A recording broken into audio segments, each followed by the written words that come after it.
सृष्टि की रचना किसी ने तो की होगी। जो हम लोग का ब्रह्मांड है, ये कोई ना कोई तो भाग संभाल ही रहा होगा। तो जानेंगे इस बारे में हम लोग। स्वागत करते हैं सबसे पहले आप सभी को हमारे चैनल संस्कृति एवं भक्ति में। सबसे पहले आप सभी को जय श्री राम। जय श्री राम। तो कैसे हैं आप सभी? फिर आप लोगों का स्वागत करते हैं हम लोग एक नई वीडियो में एक नए संदेश के साथ।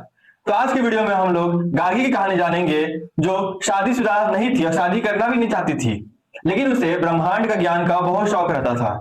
वो ज्ञान अर्जित करने के लिए बहुत कुछ सहती भी थी और कहीं कहीं चल भी जाती थी राजा के दरबार में। तो आज की वीडियो में हम लोग यही जानेंगे भी। बिना देरी किए शुरू करते हैं वीडियो को। प्राचीन काल में एक गार्गी नामक दार्शनिक महिला रहती थी। वे संसारिक सुखों से दूर रहती थी, फिर भी जो उनका मन था वो ब्रह्मा को जानने में और सत्य को जानने में बड़ा ही उत्सुक लगा हुआ रहता था। वो सच को जानने में बड़ा ही दिलचस्प रखती थी, लेकिन उनकी माता चाहती थी कि वो जल्द से जल्द विवाह कर ले। लेकिन उनका जो मन था हमेशा सत्य के परे ही लगा रहता था। वो हमेशा सत्य की खोज में, हर चीज के बारे में वो सत्य तक पहुंचना चाहती थी।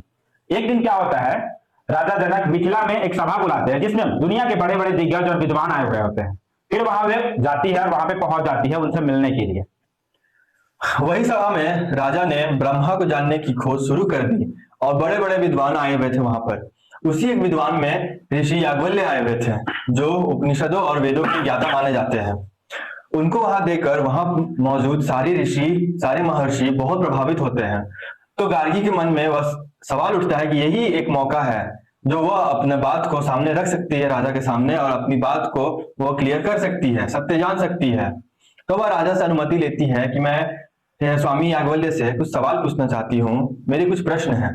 तो राजा अनुमति दे देते हैं और गार्गी और याज्ञवल्क्य, ऋषि याज्ञवल्क्य के बीच में संवाद स्टार्ट हो जाता है। क्वेश्चन एंड आंसरिंग का पार्ट शुरू हो जाता है। गार्गी का पहला सवाल होता है उनसे कि हमारा जो अतीत है, वर्तमान है और वो भविष्य है, इसका शुरुआत कैसे होता है, ये उत्पन्न कैसे हुआ। तो उन्होंने उसका जवाब दिया कि ये अविनाशी है, यानी कि ये कभी नष्ट नहीं होता, ये कभी खत्म नहीं होने वाला चीज है। फिर उसका दूसरा सवाल होता है कि हमारा जो ब्रह्मांड है ये किस पर टिका हुआ है। इसका जवाब याज्ञवल्क्य जी देते हैं कि ये सृष्टि के रचयिता है, ये खुद ब्रह्मा है, ये वाणी से भी परे है, हमारे मन से भी परे है, और ये पूरे ब्रह्मांड को थामे हुए हैं।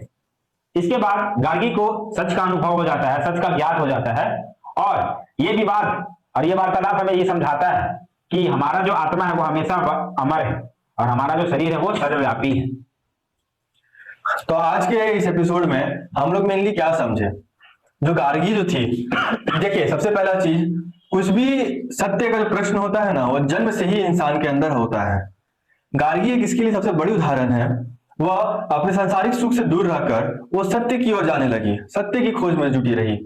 वह जानने लगी इस ब्रह्मांड के बारे में, आकाश के बारे में, ब्रह्मा के बारे में, देव के बारे में। उसको बस अपना सत्य, अपना जो बात था वो जानना था। जो उसको सत्य था वही उसने जाना। तो उपनिषद भी हमें बताता है कि ये सब हमारे ब्रह्मा ही है, जो हमारे ब्रह्मांड के रचयिता है, जो हमारे हर चीज के, हम लोग के रचयिता है। हम लोग के गुण अवगुण हर एक चीज के वही है ब्रह्मा जी। तो आज की वीडियो में सिर्फ इतना ही। आप लोग क्या समझे इस वीडियो से हमें कमेंट करके जरूर बताएं, और ऐसे ही वीडियो जानने के लिए और सुनने के लिए हमारे चैनल को सब्सक्राइब कर दें और अपने दोस्तों के साथ, परिवार के साथ शेयर भी कर दें। मिलते हैं आप लोग से अगली वीडियो पर इसी टाइप के नए टॉपिक के साथ। तब तक के लिए आप सभी को जय श्री राम। जय श्री राम।